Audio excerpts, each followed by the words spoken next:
আজ থেকে ১৩ বছর আগে ঢাকা চামেলিবাগে একটি বিলাসবহুল ফ্ল্যাটে যা ঘটেছিল তা কাঁপিয়ে দিয়েছিল পুরো দেশকে। এক অন্ধকার রাতে নিজের জন্মদাতা পিতামাতাকে চিরতরে সরিয়ে দিয়েছিল ১৯ বছরের এক তরুণী।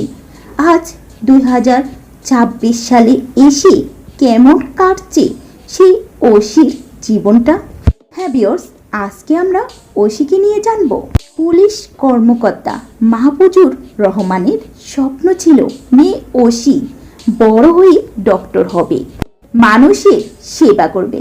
কিন্তু ভুল সঙ্গ আর মাদকের নেশা তাকে নিয়ে যায় ধ্বংসের অতুল গহ্বরে। ২০১৩ সালের ১৬ই আগস্টের সেই রক্তাক্ত ঘটনার পর আদালতের রায়ে প্রথম মৃত্যুদণ্ড হলেও পরবর্তীতে তা কমিয়ে যাবজ্জীবন কারাদণ্ড দেওয়া হয়।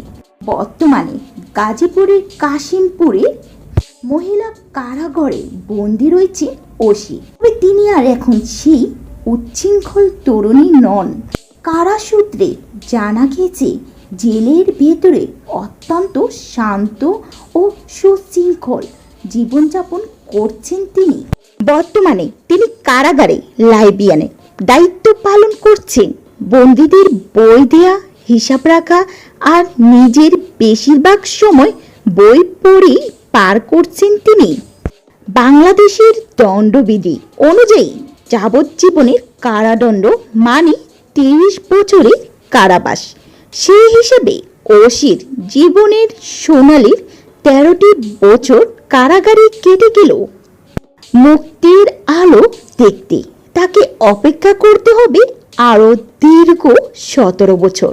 যখন তিনি মুক্ত বাতাসে শ্বাস নেবেন ততদিনই তার বয়স ছুঁয়ে যাবে প্রায় ৪৯ বছর। কারাগারের এই দীর্ঘ জীবনে তার একাকিত্ব আরও প্রকট।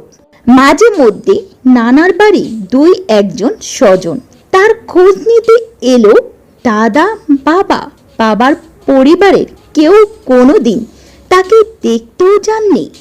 তবে জানা যায় কারাগারে ভালো আচরণের কারণে সরকার চাইলে তার এই সাজার মেয়াদ কিছুটা মওকুফ করতে পারে।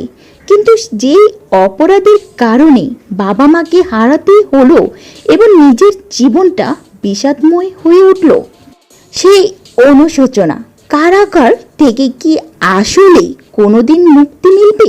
ঐশীর এই জীবন আমাদের সমাজ ও তরুণ প্রজন্মের জন্য এক চরম সতর্কবার্তা। তো ভিউয়ার্স, ঐশীকে নিয়ে আপনাদের মতামত কি অবশ্যই ভিডিওটির নিচে কমেন্ট বক্সে জানাতে ভুলবেন না।